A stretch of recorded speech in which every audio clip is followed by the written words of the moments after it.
আজ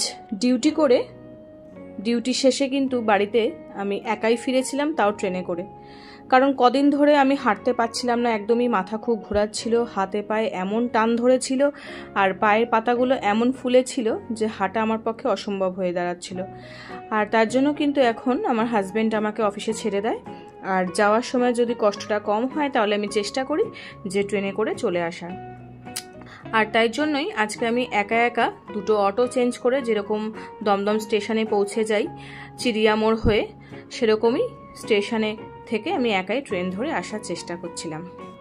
তো সকাল থেকে সব রকম কাজই টুকটাক আমি করি, সে যত কষ্টই হোক না কেন। আর সত্যি কথা বলতে গেলে সব রকম কাজ করতে আমার ভীষণই ভালো লাগে। আমার কখনো এটা একবারের জন্য মনে হয় না যে ওই কাজের লোকটা সেই কাজের লোকটা রেখে দিলে হয়তো আমার আরও ভালো হতো। আমি যত কাজের মধ্যে দিয়ে থাকি ততই আমার দিনটা ভালোও থাকে, আর আমি অ্যাক্টিভ থাকতে পারি, আর নিজেকে একটু কর্মঠ বলে মনে হয় যে ঠিক আছে, সব রকম কাজ তো করছি, হাঁটা চলা সিঁড়ি ভাঙা সব কিছুর মধ্যে দিয়ে থাকলে মনটা আরও ভালো থাকে। যেহেতু বাড়িতে কোনো আর অন্য মহিলা নেই, মা কাকিমা পিসি, কারোর সাথে আমি সেরকম গল্প করতে পারি না।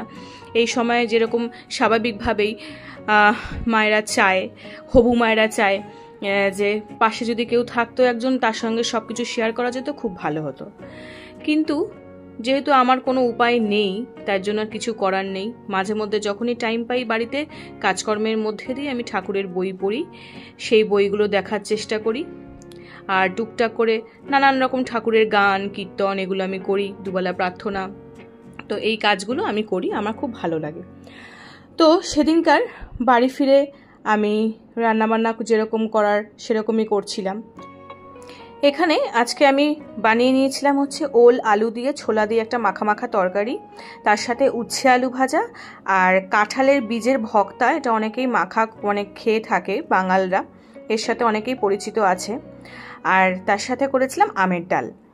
এবার যেটা আসল কথা সেটা হচ্ছে, এই সময়টা না আসলে বুঝতে পারতাম না যে কত সুবিধাভোগী মানুষ থাকে।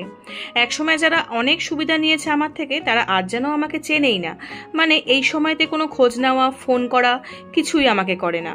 তা যাই হোক, যার কেউ নেই তার কিন্তু ঠাকুর আছে, তাই প্রত্যেকটা মুহূর্তেই উনি আমাকে রক্ষা করে চলেছেন। আর এই সময়তে আশা করি শেষ যেটুকু দিন অবধি, ডেলিভারি ডেটের আগে অবধি তিনি রক্ষা করবেন আমাদের দুজনকে। আর আমার ঠাকুমা আমার হাতের রান্না খুবই খেতে ভালোবাসতেন, তিনি বৈষ্ণব ছিলেন। এখন রান্না করে থাকি আমি আমার আর আমার বর আর বাবার জন্য।